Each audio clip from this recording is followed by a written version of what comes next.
This podcast is sponsored by BetterHelp. Have you been struggling lately? Maybe you're having trouble sleeping, difficulty with the relationship, or just suffering from self-doubt. Now, y'all know there's no shame in my game, and life has been lifing lately. Trying to manage the priorities of being a wife, mom, friend, and full-time entrepreneur, it can get overwhelming. If this sounds like you, then BetterHelp wants to help you today. BetterHelp offers licensed therapists who are trained to listen and help you. Talk to a therapist in a private online environment at your convenience. There are over 20,000 therapists in BetterHelp's network, which gives you access to help that may not be available in your area. All you have to do is fill out a questionnaire to assess your specific needs, and then you get matched with a therapist in under 48 hours. How cool is that? Then you schedule secure video and phone sessions. Plus, you can exchange unlimited messages, and everything you share is completely confidential. You can also request a new therapist anytime at no additional charge. Join the 2 million plus people who have taken charge of their mental health with an experienced therapist from BetterHelp. There's a special offer to the Slaying Self-Doubt podcast listeners. You get 10% off your first month at betterhelp.com/slang. That's betterhelp, HELP.com/slang, SLAYING. Thanks again to BetterHelp for sponsoring this podcast. You're listening to the Slaying Self-Doubt podcast with Coach Felicia, where we empower Black women to overcome their doubts, fears, and insecurities in order to give birth to their God-given purpose. Join me and sometimes some of my friends on our journey as we remind you that you are not alone. I'm Felicia Wallace, and together we will find our fears and slay them.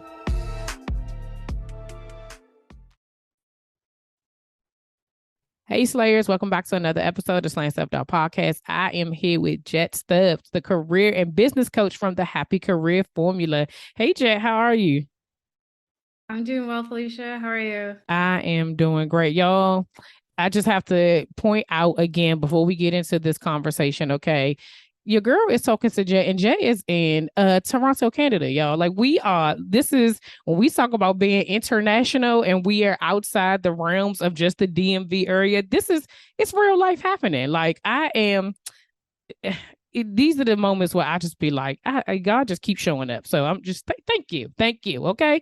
But welcome to the show. Welcome to Slay Nation. We're figuring out a wordage and what to call the people, right? We got slayers, right? You know, people have their tribe, they have their. So I'm trying to I'm messing around with it. So if it sounds like I'm unsure, it's because nothing is stuck yet for me.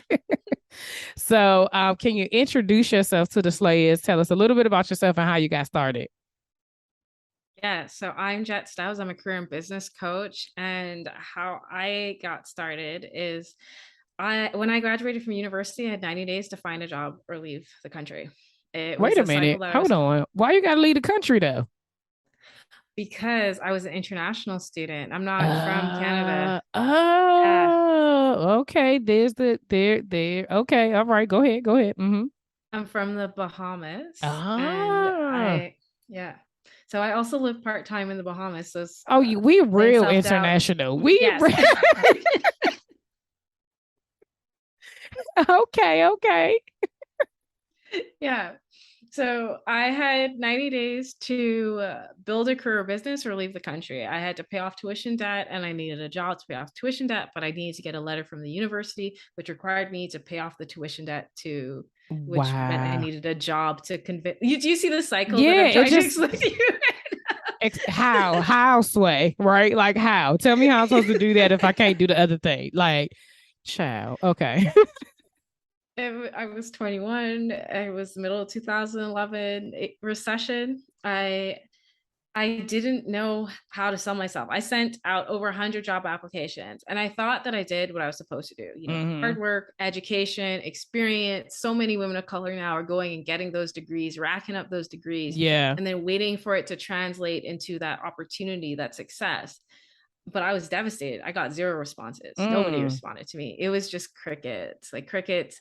And when you're feeling that pressure, you know, you want to go and you create a new opportunity for yourself. You want to expand, you want to create financial independence. Mm-hmm. I when I first started, I had $500 and my monthly rent was 450. I did not know where the next amount of money was coming from. I had to, Wow. like, everything I was doing was like walking and using the resources that were available to me for free, going to food banks. Um, Mm.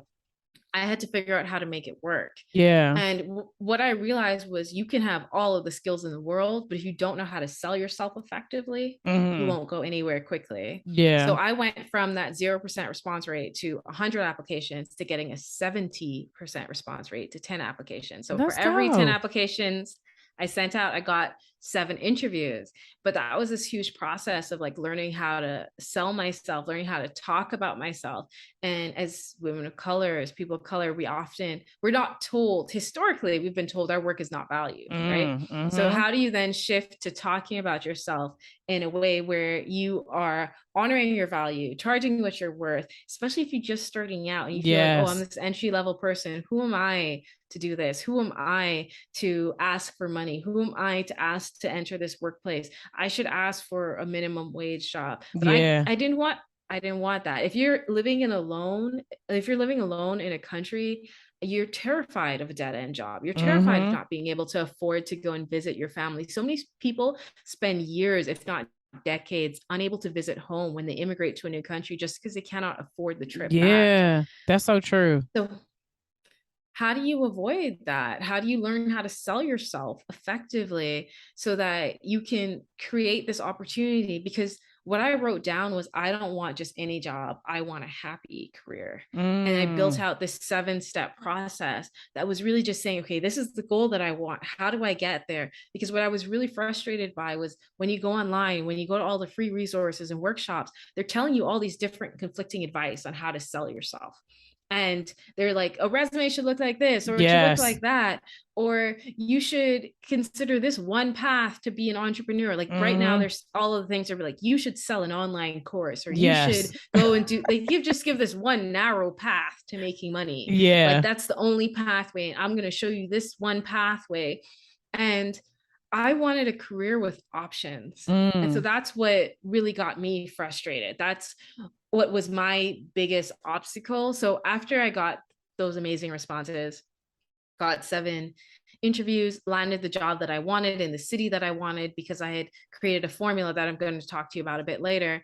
Um, my next biggest obstacle was my first supervisor was racist. She used to make a Mm. buzzer noise anytime I said something that sounded like I was from a foreign country. Even if I was doing a What? presentation in front of like 50 people, she would stop me and be like, that's not pronounced correctly. Say it again.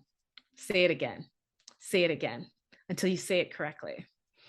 And I Now. was Now. from a foreign country. So there were a lot of words. I mean, what is, you know what? Nothing surprises me these days, right? Like the instance, okay, go ahead, Jet, because I have so many things that I could say just around that. But the glow up is real. So let's keep going. We ain't even gonna give her no more airtime. Uh-huh. So after that, about 18 months into the job, I was living alone in Toronto. I'd moved from where I went to university, which is about 2 hours outside of Toronto, to the downtown area. Mm-hmm. And about 18 months into this job, I was stressed out. I was living alone. I didn't have any family in the country. None of my friends were living in the city. I was pretty isolated. I was trying to build Mm. networks, but I was working long hours with this, and it exhausts you, right? It depresses you. Yeah. And then my mom gets attacked in a robbery and stabbed 17 times. Oh, And thankfully she lives, but she's living back in the right. Yeah. Bahamas at You this said point. she's not home. You're away from Yeah. home, like you said. Yeah. Mm. Mm-mm-mm.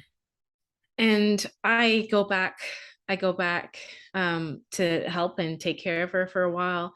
But at the same time, I'm getting negotiating promotions at work. I was doing really well in my job, Yeah. and I decided to file an HR complaint against my initial like supervisor. And I start getting promotions to the point where the president of the company I'm working at needs to sign off on the bonus checks every other month. What? So I'm Okay. getting, yeah, Yeah, and because that's I'm why I say doing the glow up is real. uh, I start indirectly leading a team of 4 people. I was 22 at the time. People who were considered young within this company were 25 to 30. Here I was Mm, 22 leading people. What that meant was every time I walked into a room, people were questioning why I was there. You yeah. don't look the part. And for me, that meant like I internalized that, oh, maybe I'm not dressing appropriately. I'm not the one to like really dress professional. I'm not one to wear a lot of makeup, wear like do Yeah. all the things. Right. So Yeah. I keep it pretty low key. So I'm like, oh, maybe I need to go and get better work clothes. I go and get better work clothes. I'm still not dressing professionally. People are still questioning me. I remember one time I walked into a meeting, a partnerships meeting for the company, and the partner said, you cannot be the right person to meet with. I need you to go and get your boss. And I said, no, no, no, I am the right person. And he was like, no, that's just not possible. And he refused to have the conversation with me. So I went and very nervously asked my very, very busy boss to come into the meeting. And she sat down. I told her what had happened, and she sat down with me and asked him questions. Said, "Okay, what do you need to know?" He asked all of his questions to her. She repeated the question to me, and about 3 minutes in, she said, "Do you see the pattern that's happening here? I do not have the answers to your questions. Yeah. Either you ask her or you don't work with us." And it's great to have that level of support, but Yeah. it's toxic and draining to need that level of support Yeah. in the Listen, workplace. as you're already talking, so as you're telling your story, I'm like, I can see where all the self doubt would be showing up, right? And so I'm like, we ain't even got to that question, but I'm like, before we even get any deeper, like that is the question I'm going to ask you. I'm sure that even like you said, the racist remarks and the getting promotions, knowing that you were still my air quotes the youngest there, like how had self-doubt showed up in your journey starting there until like now. Initially, I started with self-doubt when I was trying to make it on my own in this new country, right? I was like, Mm-hmm. okay, I'm here, I'm trying to do this, I want to build a career, I had all of these ambitions, I go into the interviews, I killed it. When I got the job that I finally landed, I was one out of 132 online applicants. Wow. So I I then was shortlisted to the top four, and then I sold myself to be the number one applicant in the interview, which took a lot of confidence. I prepped and I made sure I nailed that interview. I looked through Yeah. all of the conflicting advice online about how to sell yourself, and I found the common threads, and I said, okay, this is what's going to work to help me sell myself effectively and land a job that pays more money than I thought I could initially make, which Mm-hmm. worked out. But when you then have somebody, you're coming in to do that job on a daily basis, and somebody is breaking you down on, they're correcting every word, you're walking into every meeting and people are questioning, should you be there? You have to prove yourself. And Yes. it's not even an indirect thing, it's a very direct Yes. question that's Mm-hmm. being asked of, why are you here and how are you capable? I have to prove my resume every time I walk into a Mm. room, that none of my colleagues have to do. And then Hmm. when I talk to them about it, because I'm the, you know, I was often the only person under the age of 30, the Yeah. only person of color, Mm-hmm. the so depending on the department or where I was in my career, I was often the only woman, the only immigrant. I was the Mm. token for all the things. And For everything, whatever it is I'm supposed to be today, I'm the yes, I that's me. Yeah, right here. so it definitely creeps on you. And so I went from being very confident in talking about myself and selling my skills to my voice cracking when I Mm. wanted to then sell myself again for my next job. And it was I had internalized the way I was being viewed on a daily basis. And I saw that, but I didn't know how to fix the fact that I was internalizing it, Yeah. which again, very exhausting. You feel yourself trembling. You know it's creating a blockage for you, but you don't know Yeah. how to fix it. I tried going to therapy. It took a while for me to find the right therapist. One of my initial therapists, I remember, it was like 2 weeks after my mom had been stabbed, and she was asking me. She said, you're getting all these amazing promotions at work, but you're also dealing with this trauma around your mom. How about you just I can't remember the phrase. It's like either sit on the toilet or get up, either piss or get up, Yeah. something like that. She was Uh-huh. like, you should just tell your mom, like, she either needs to give you space and move on. I'm like, what? Like, like the lack of cultural awareness and like just the lack of like, how can you Like tell how? me to tell? Yeah. What you want me? So the person who almost had a near death experience, you want and birthed me, the same person. You want me to tell them like piss or get off the pot? That's what you want me to like That's the to make phrase. Yes. so that yeah, so that I that doesn't even like you said doesn't even make any. But it's also the insensitivity of it all, right? And what I wanted to speak to is that this is a prime example that like when we talk about self-doubt a lot of times even though it is self, I always say that it doesn't necessarily start with you, right? It's someone else that's planting the seed. We don't know where the seed gets planted. Sometimes it's in your childhood, right? But then there's lots of people who go through, like you said, I started this very confident. I did the work, I did the research, and then the work and the research I did prove to be true because I did get the job. 1 out of 132. Like that's not by chance. Like I worked to get that. So yes, I'm confidently going in there. But then when you have other people doubting you, doubting your worth, doubting your credentials, doubting your capabilities, whether or not you're qualified, whether or not you're equipped to be able to do something that they probably can't do, but they just want someone else who doesn't look like you in the position, then it creates this whole conversation that you were never even having. You know what I'm saying? It's like, how did I get here? And then you're so distraught as you're saying, like now you're internalizing it. They done gone about their life.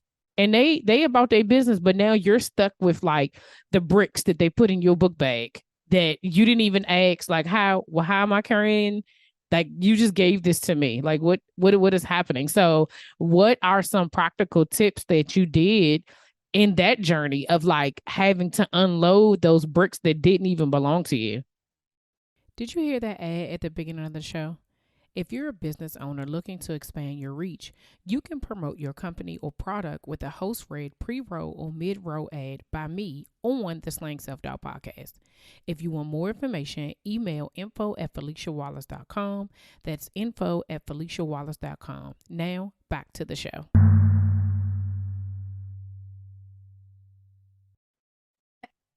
First I want to say yes to everything that you said, Felicia. That was spot on. Like I can tell you, I was tossing and turning at night after that man who refused to meet with me. Like I was tossing and turning for about 2 weeks until at 2 a.m. in the morning, I just had this revelation, just sat with me that he wasn't questioning me so much as he was looking at me and thinking I was like 10 to 15 years younger than he was. I was an immigrant and a female, and here I was further along in my career than he was. Yeah. And that look of like looking down on me that I initially, that's the way I initially interpreted it. And then I really thought about the look on his face, and I was like, he was there questioning his entire life. Like Yeah. he was there questioning. This ain't even have nothing to do with me. He was wondering, now how am I still the assistant of the assistant of the assistant?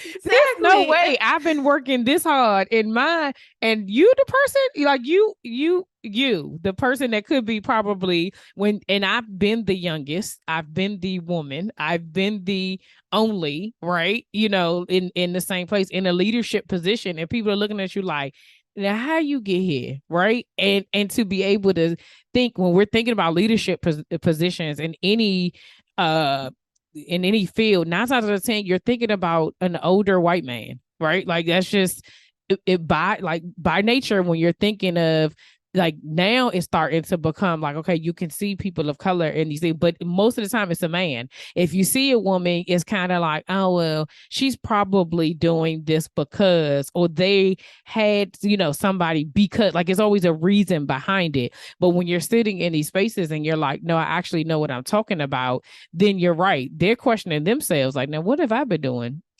for the last 30 years?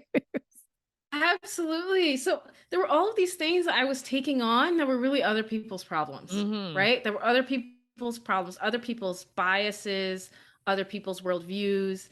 and they were trying to project them on me. But the issue was I was in a workspace where I was constantly being bombarded by them. So Yeah. I needed to change where I was working. Mm-hmm. And initially, I'll be honest, I didn't go back because I was nervous. I was afraid. My nervous system, adrenal system was out of whack. I was stress vomiting. I Oh, remember one day I walked into a meeting. I walked into sorry, lunchroom with a group of coworkers, and I eventually I just started crying. I was like, does anybody else think there just has to be a little bit more to life than this? Like we cannot a little bit more happiness, a little bit less toxic work people, a little bit just a little bit more than what we're dealing with right now. yeah. And then people just nodded. Like it was this this realization that one, I'm not limited to my current situation. Mm-hmm. Two, a lot of what I'm taking on are other people's projections of me because Mm-hmm. society has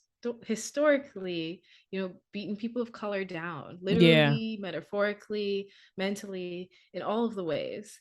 And I was moving from a predominantly black society to a predominantly white society. Where I was experiencing that in new ways where it wasn't we were the majority. Yeah.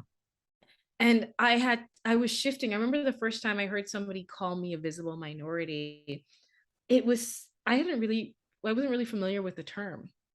And Mm. I just thought to myself, like, what do you mean? What does this mean? Does this mean you look at me and you can tell I'm different, and then I'm a majority. There are more people of color in the world than white people. Like, what are you Yeah. talking about? Like the term just didn't compute. Yeah. And so now, as I was, I graduated, I was processing, I was experiencing what people were talking about. I was experiencing that Mm. daily bombardment of you are less than, you should be questioned. And I saw how that could affect your psyche. Yeah. And I said, okay, let me pave a new career path for myself.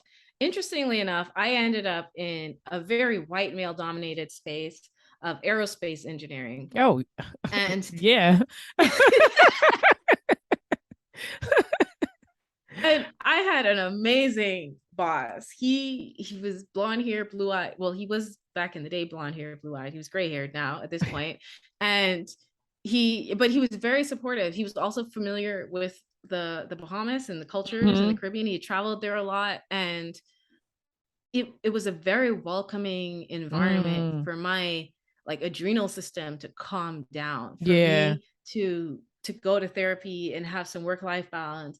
And I thought, okay, maybe I'm going to create a challenging and interesting life outside of work and have a boring day job.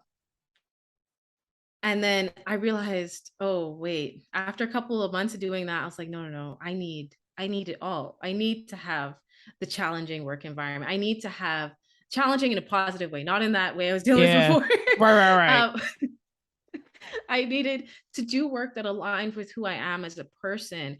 I wanted to be able to have more control over my income and benefits. I wanted to be able to be proud of what I do, meaningful work that I was excited to talk about and Mm-hmm. share.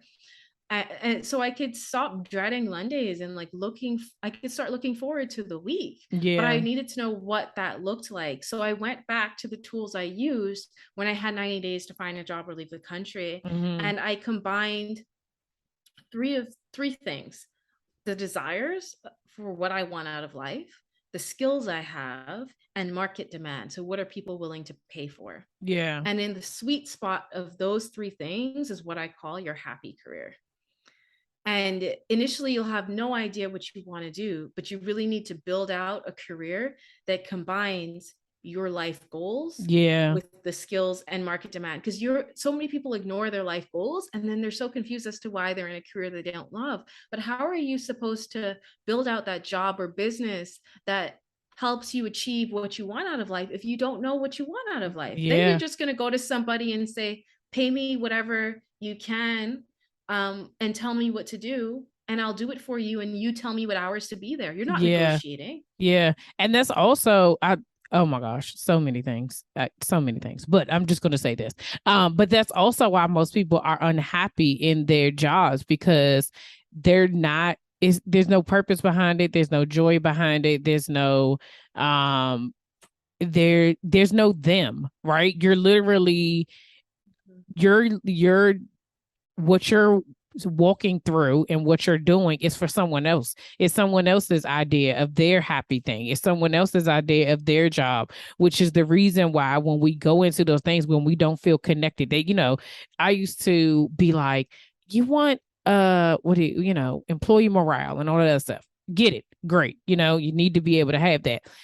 But if my mission isn't your mission, and what I want to do for my life doesn't align with that, then it doesn't matter what you say, doesn't matter what it's never going to be right. You know what I'm saying? Like when I transitioned out of my 9 to 5, like I love my job. I love the people that I work with. I enjoy what I did. It was great.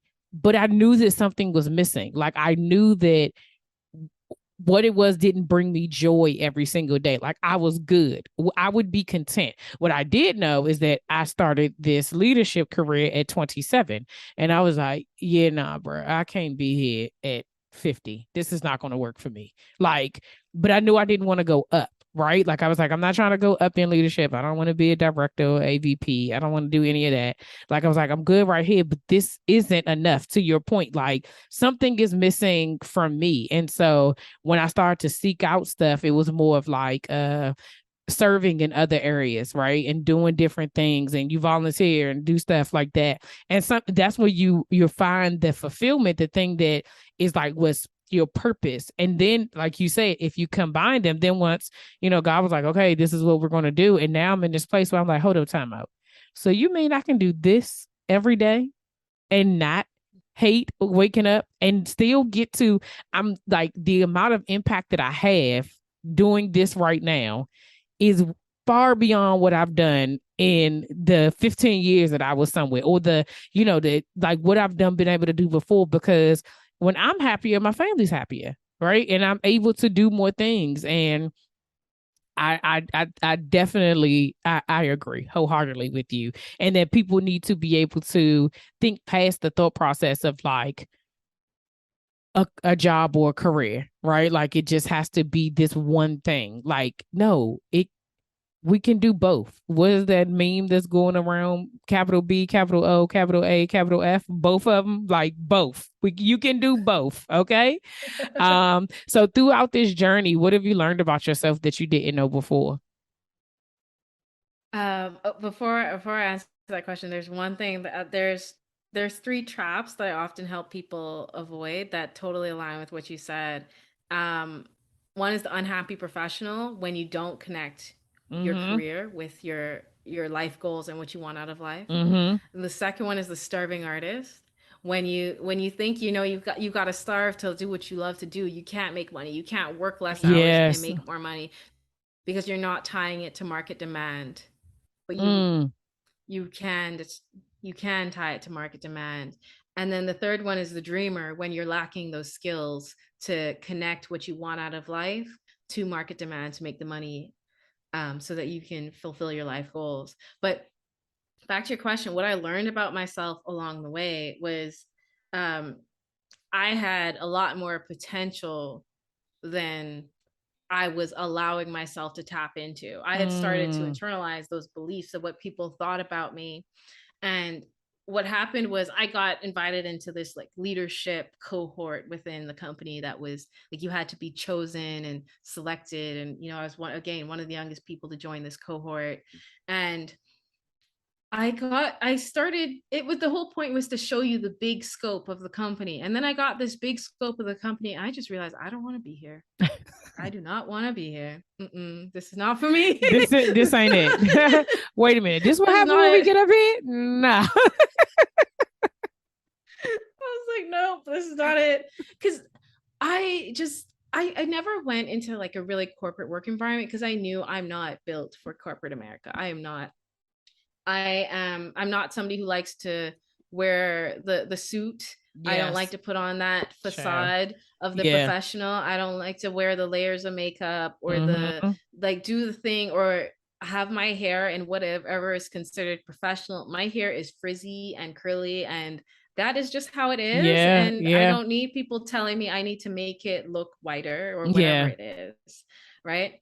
And I I finally just decided that I am going to craft a career that aligns with me and who I am, because that work environment I was in was only going to further send me down a path where I was going to get in more and more predominantly white spaces, more and Yep. more male dominated spaces. And as I continue to be the youngest, the only, whatever, whatever, whatever, I Mm-hmm. will always be questioned. Yeah. And Yes. I wanted to, I remember talking to a woman who had disabilities. She was a white woman with disabilities. And we were chatting about workspaces. And she just was talking about disclosure and how difficult it was for her to disclose. And she said, I have, over the last 2 years of working in a corporate environment, developed a whole new appreciation for people who fought for freedom, who were paving the way, and who were dealing with people who were looking in your face and saying that you were less than on a daily Yeah. basis. Yeah. And while I have developed that appreciation, I do not want to go into work feeling like I'm Rosa Parks every day. Like, Yeah. and I saying that with the most love, you know what I mean? Yeah, like I don't want to be your martyr. I'm good. Like I'm Yeah. I'm fine. I don't need to be the token struggle queen. I don't need to be the person who's out here fighting out. I just let me do what I need to do. And if I do choose to be that person, right? Like I want to do it on my terms, right? I want to do it in my way. Like that's how I look at slaying self-doubt. Like slaying self-doubt. Yeah, I will be the martyr for slaying self-doubt, right? And I'll be like, no, I want every Black woman to be able to show up as themselves. To your point when you were saying like having that, that total code switch where you have to like, okay, I gotta be me, before I cut my hair. My slayers know I had locks. And so I had them for like 18 years. And so throughout my journey in leadership, like it was always like, oh, what color do I get? And I'm like, I like color. I like my hair a certain type of way, but it was always like, I'm already the youngest. I'm already, the probably, even if though I am the youngest, I already bring my own little like swag to the situation because I'm not you're not going to get me in a suit. It's not happening. Not going to do it. Not going to happen. Nothing, that's not happening. So it's like it was already, I don't want to stand out anymore. Like to your point, like I don't want to be like, oh, okay. Like I remember the first time I wore my hair red and it was an accidental color. I didn't mean to get it as red, but I came in there looking like Elmo. And my AVP at the time, like she looked me up and down like the lady from Devil Wears Prada and was just like Yes. interesting. And I was just like about to lose my job. And nobody should feel that way, right? You shouldn't feel that if my hair is a certain color. And only reason I would feel that way is because I'm a Black woman, right? Because I saw the white woman come in with purple and pink hair and ain't nobody say nothing, right? But because I'm a Black woman, Absolutely. I have to be mindful of how I show up so that you're not looking at the outside of me, right? I can't wear the same dress because if y'all showing up with bodycons and cardigans and you're saying it's business, not me. Not with all these extra legs, hips, and body. Like it's that those things aren't happening. I have to be more conscious of the way I show up. So to be able to be in my own space where I'm like, my hair is gonna like literally the first thing I did when I left my job is I dyed my hair purple. Oh, I love it. I love it. It's true. Like as soon as I left it, there came a point in my career where I just stopped trying to be professional. I was like, no matter what I wear, I'm very curvy. Mm-hmm. So like Same I've here, got like sis. Mm-hmm.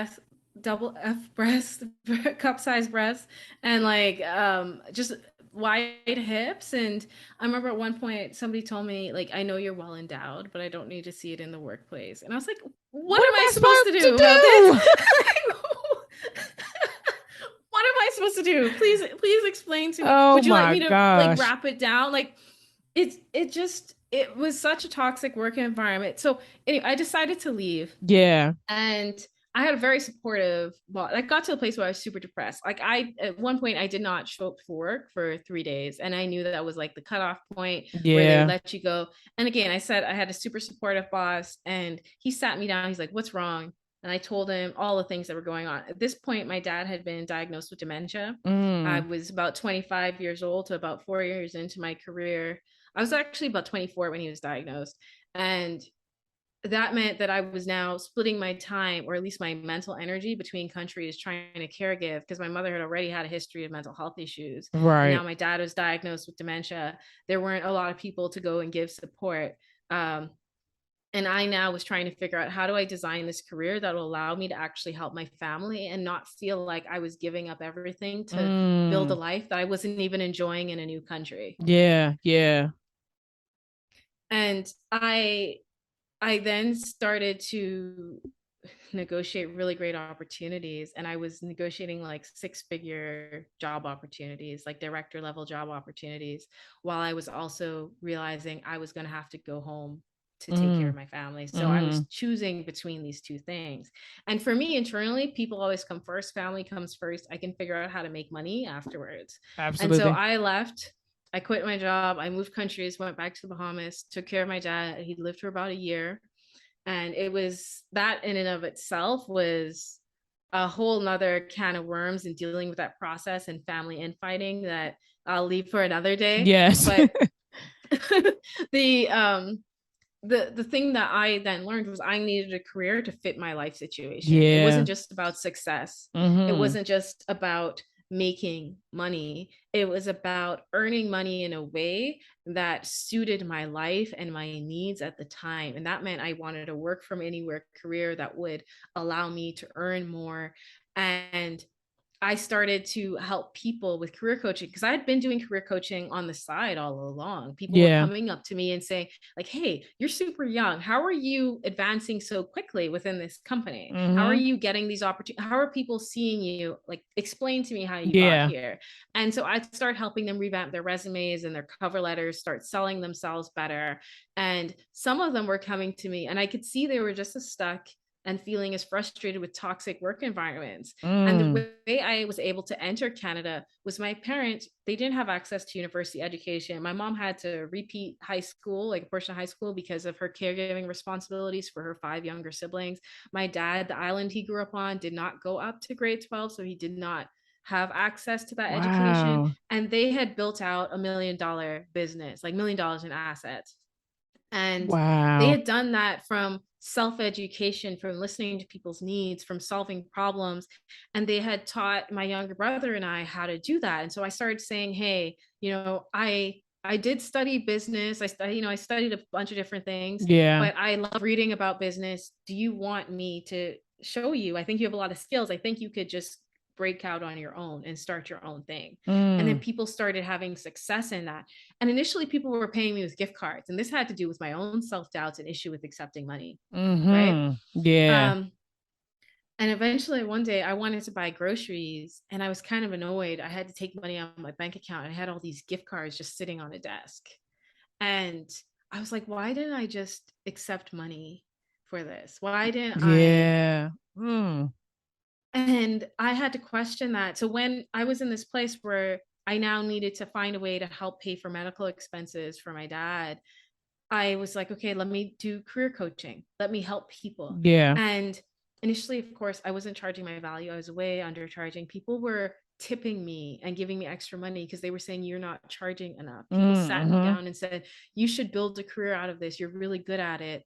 And then they would give me more money than I asked them to, because I wasn't charging Yeah. enough, especially based on, people were making like 20, $30,000 more. And that was in the beginning. And now, like last week, I had a client sign a contract where she went from making $70,000 USD to her signing contract. The base salary before her commission started at 160,000. Good night. Her Yep. Listen. Her first year. It goes up to 190,000 by year 3. And with commissions, like, that's before she hits any of her performance targets. When Yeah. she hits performance targets, it goes from 240 to 580,000. Good night. She was making $70,000 in total before.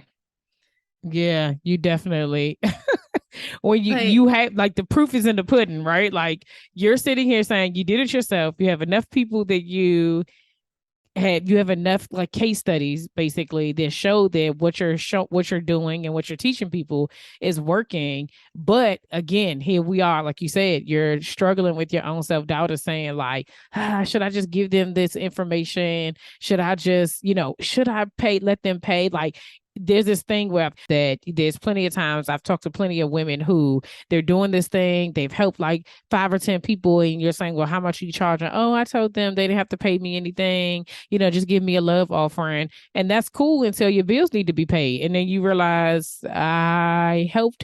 And again, you're watching these people flourish and you're over here like, no, why aren't I making any money? So was that the changing point for you to say, okay, no, I need to start charging what I'm worth? I wish. I wish that. I wish I was that good, Felicia. Well, I told you keep it real. So, okay. So what I then realized, I did start making more money. So after my dad died, I spent about 9 months. Just I came back to Canada and I took a break. I got offered job opportunities. I slept on my friend's couch, and at one point I was applying for jobs and I got access to this like 6-figure job offer. And I told her, like, listen, I'm not gonna do the job. And she's like, you're sleeping on my couch, right? And I'm like, yeah, I do know this. And I'm like, and this job offer is more money than I make. And I'm like, yeah, I know that too. I know how much money you make. And she's like, okay, I've not questioned anything so far, but I need you to explain this to me.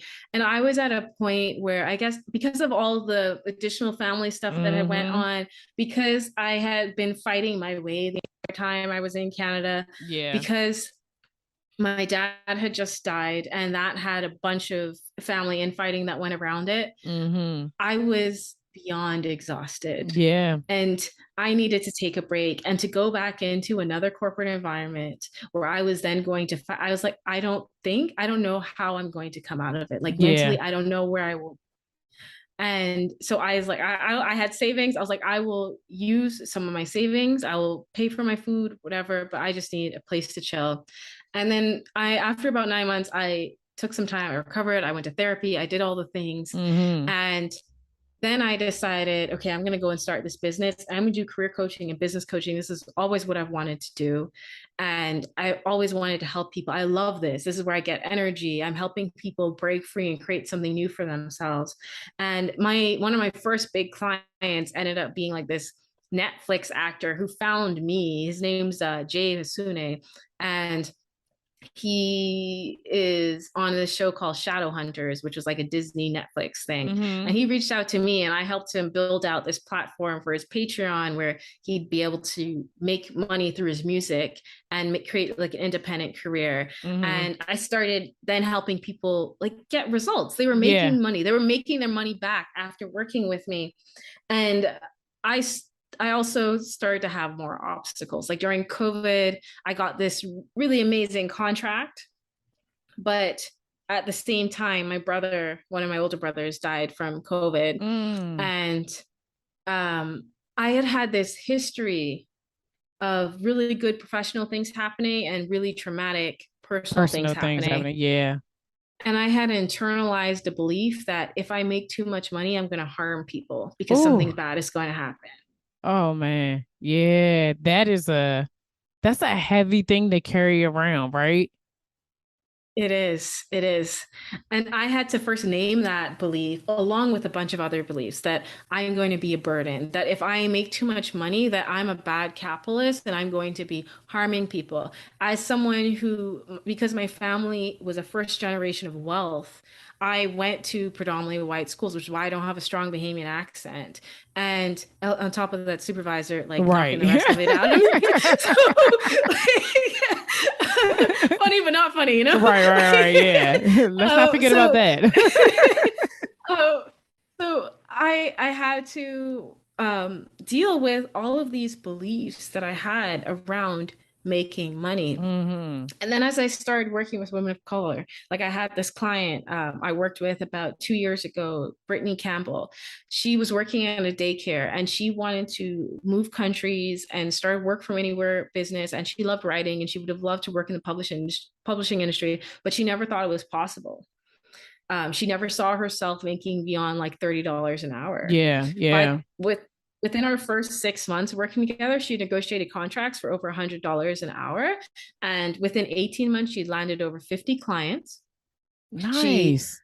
she was working from she'd moved countries with her partner, and she was living that work from anywhere career that she really desired, but Yeah. she had no idea where she was at when she started. And as we were doing that, and she's opened up to be like one of the case studies that I talk about, because there were a lot of internalizing, debilitating fears around getting on a sales call, around Mm. I'm going to be pushy. Nobody's going to want to hear from me. Instead Mm-hmm. of seeing what you do as a service, you are helping somebody achieve a goal. You are helping to solve a problem for them. So many of us think about those pushy salespeople when we go in and we're trying to sell ourselves, instead of Yeah. thinking about when we go into our favorite restaurant and we're handed a menu. That menu is a list of products that company is selling, Mm-hmm. and you are very, very happy to buy. If that waiter took too long, you would be pissed. You'd be Right. angry. Like, Where what? he at? Why are you taking so long? I want to give you my money. Why are you taking Right. so long? Yes, you're absolutely right.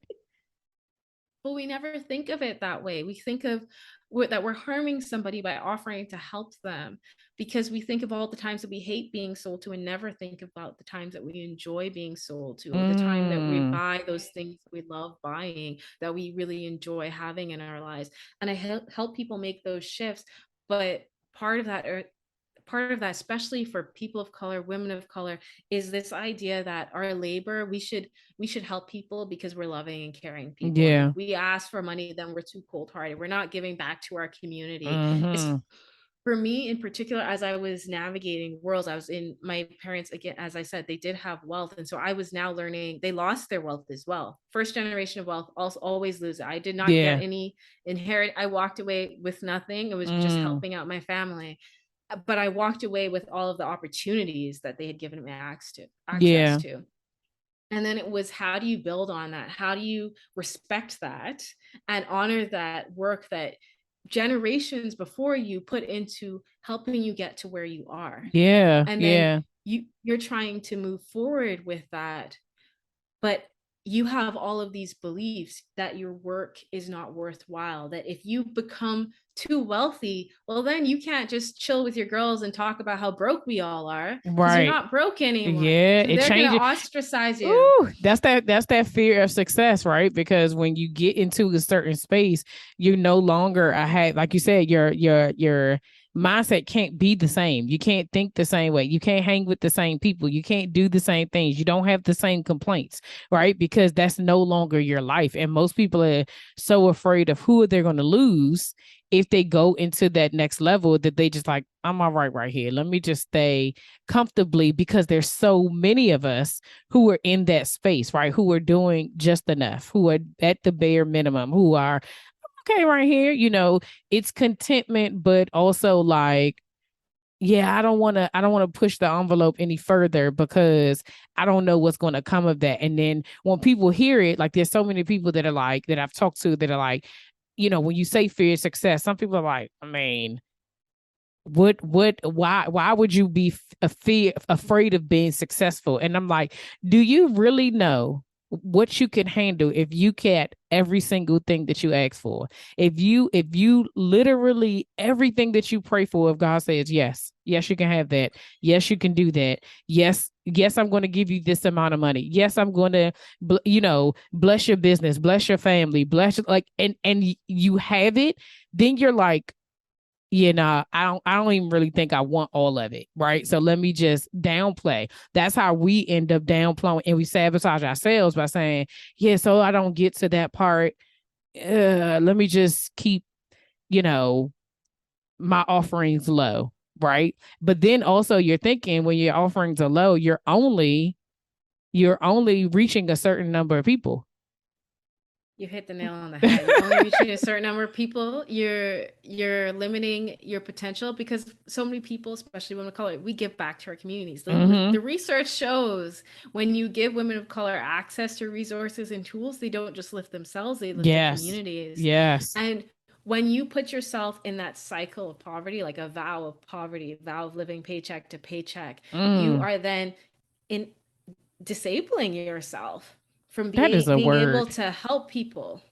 Yeah. That right there, that is such a there's a word right there that we and sometimes it's not a you don't even realize that you are taking a vow to stay in poverty. You don't even realize that you're taking a vow to just be right at the middle. Like you don't even you say it, you're saying it, but your actions, even for those people who are hearing this and you're like, I would, who wants to be poor? Nobody wants that. I don't want to ever be living in poverty. I don't ever want to have that mindset.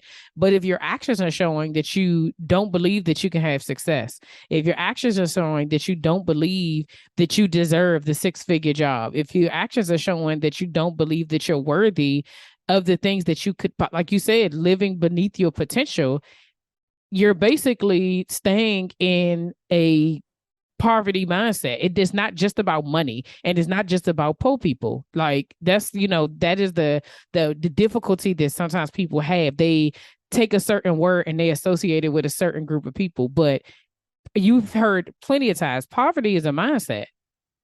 It's not Yes. about money. It's a mindset that has been entrenched in us Mm-hmm. through systemic oppression, through Mm-hmm. years of slavery, through years of being told that your work, your labor, your body is not valued. Yeah. And it's not yours. It's not, you don't deserve to control that value. And the truth is, the person who makes $100,000 a month made different decisions on a daily basis than you did yesterday, Yeah. Come on. that you did today. You just smack somebody across the face with that jet. It's true. And we need to realize that these issues that we have around how we view money, they're not just our own. It comes from Yeah. generations of Right. trauma, But this is why generations it's of so issues. important to have these conversations, right? Which is why, offline she was asking, well, how much can I share? What do you want me to be? And I'm like, no, this is a safe and brave space, right? Like, I want you to be able to tell the truth because when you tell the whole truth, there's literally somebody else who's listening right now who's like, oh my gosh, that is my story. That's the situation I'm in right now. And they don't even have the words for it, right? They don't have the words for what it is. Just like when we're going through, we have no idea what it's called until we're out of it, right? But we have to go through it. And then these conversations that are happening are able so that people can see, like, okay, so if she could get out, it is very possible that I can get out of this space that I'm in, right? It's very possible that I can make it and I can be bigger than my circumstances. I don't have to settle for just this. I don't have to, you know, um, live my life this one way. I think that's the thing. Again, remember I said you can do both. BOAF, okay? You can do both. So let's talk about really quickly the happy career formula. What can people get from that? What and you talked a lot about it already here, like different steps that they can do. But if someone were to work with you, what would they get from working with you? So I offer a quiz, podcast, and coaching to help you find what you love to do and sell yourself, whether their dream gig is a job, freelance service, or business. So as I said, I had 90 days to build a career business or leave the country. And I use the same process that I use to learn how to sell myself that I then expanded to help entrepreneurs like Brittany, who landed her first 50 clients, build careers that fit your life and your life goals. So Yeah. there are three courses that I offer that I Mm-hmm. sell as a bundle. One is finding what you love to do, which helps you test an idea. So test and validate it, because the number one reason businesses fail within the first 5 years is an untested and an unvalidated idea. Yep. The number one reason I find job searchers struggle is the exact same reason. They're trying to sell themselves and they don't actually know what employers are looking to pay for. Yeah. So if you don't know if anybody will pay, how can you sell yourself to do that? So I help people sell themselves in 90 seconds or less and create a 1 second pitch that people can believe and see how you can help. Then I give you two pathways once you have that validated idea. You can either sell it to one client and land a job, or you can sell it to multiple clients and create a business or a freelance service. And Mm. so I offer two paths. One where is you apply the exact same principles. So I've had people where I've been in career coaching with them, and then they use the tools I taught them in career coaching to start a business. And Yeah. then I've had people who I've done business coaching with who've used the tools to go and land a freelance job so they could stabilize their income while they're building out their business. And I Mm-hmm. walk you through a 7-step process that walks you from no idea. You know that point where you're lost and you're like, I don't know what I want to do. I Yes. don't know what the next Yes. step should be. Where am I Then going?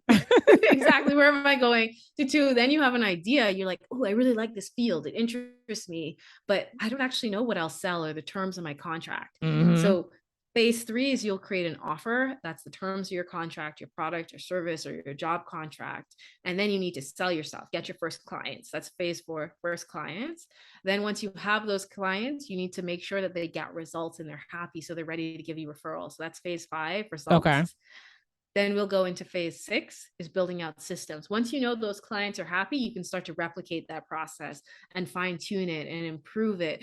And you can, even for a job, for people who are in jobs, the biggest risk with the job is when you lose that job, you lose all of your income, Yes. Yes. right? Yeah. When you have a business, you have multiple clients. You lose one client, you don't lose all of your money. That's correct. So when you are in a job, I help you set up systems so you have employers coming to you on LinkedIn so that they are reaching out to you. So you're not just waiting until the next time you need a job. And they Mm. teach you these systems. And then once you fine tune those systems, you know they're working, then we just go and expand. And then we start increasing the amount of money that you're making. And I've had clients get like 4 promotions over 4 years. Like you're getting a promotion every year because you know the problems that you were solving within a company. You're shifting from saying, hey, here's a resume that's a history of my tasks. This is what I used to do in the past. Tell me what I can do. Because then that's letting the employer dictate your value. Yeah. Yeah. Now you're shifting to say, okay, this is the exact problem that I can solve for your company. I know how much this problem is valued by your company. This is what I want to receive in return. This is the benefits, the flexibility. And then you can shift to doing that to individuals or to an employer, and you can negotiate your value and you can create a career that works for you. And the beauty of it is, I don't believe in never ending coaching sessions. I believe people should get results and walk away with skills they can use for the rest of their lives. So they can use Mm-hmm. this process over and over again each time they need to redesign their career. What I Yeah. want now is going to be different from what I want when I have, I don't know, 2 kids and a husband or a partner and a family and a dynamic. Look, you based on It's your life not the same. situation, it's different. You're going to need Yeah. something different. Yeah, absolutely. I love that. I love that it's really broken down into something that is um attainable, right? Because I think that lots of times you see stuff and like, oh, watch me make you go from 0 to 100. And then you're like, okay. And but there's these things that the steps that are missing, right? These steps that like I not only did I did it and I can show you that I did do it, like you said, like I can show you all the other people who've done the same thing and then they've done it too. So I have the proof that it works, but then also that it's not just about me creating something for you. What do you want? Like you're putting them into it, right? Which I think is a lot of the biggest things because I can teach you how to do something and you just replicate it. But what is it that you want, right? Like, what do you want to do? Exactly. And then how do we individualize and personalize that? And that's what it sounds like that you're doing for that person. Like, it's not just me saying, like, y'all can't see this paper, but like, here's this course to do it. And then come back and tell me how great I am. You know what I'm saying? Like, no, it's like, okay, Jet, what do you want? What is it that you're looking to do? How can we model this for you so that you're able to, like you said, when Jet is 50 and if Jet wants to change her career path, like, what does that look like? Oh, hey, I can go back to this and I'm able to take this and make some changes because now, like you said, we evolve. And so it's going to look different depending on where we are. So I love that. I love that, Jet. This was awesome. I just want to thank you so much for sharing your story. I want to thank you for sharing. Your energy is so like you have a beautiful smile. Like your energy is so. I told you that's all we needed. We needed some energy. You kept it up. It's a little late here, but I don't know what time it is there. But we got it going. So how can people connect with you if they are ready to start their journey to their happy career? Whether it is, I was gonna say the other thing I love about this, what you're doing, is that it's not just one thing, right? It's not just, you know, an entrepreneur or just a 9 to 5 or just the, like, you're able to say like this works in multiple different ways depending on how you want to. So I love that. So if someone wants gig work, freelance work, entrepreneur, or a career, how can they work with you? Where can they find you? You can find me on jettestubbs.com. So that's JetteStubbs.com. And I have a quiz that helps you identify which one of these 7 stages that you're in. And it gives you a path to a career makeover. So you can design a career to fit your goals. And I walk through these steps in greater depth based on where you're at. Yes, I love that. Thank you so much, Jet. I truly appreciate you. Thank you so much for having me and like keep on helping women slay self doubt. Yes, you're welcome. Thank you.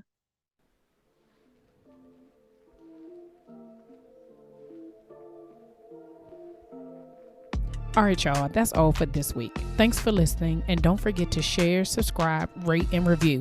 Remember to head over to Facebook and Instagram and follow me at Slaying Self Doubt. Oh, wait, don't forget, go to my YouTube channel and watch this episode, and remember to press the subscribe button. Until next week, see ya.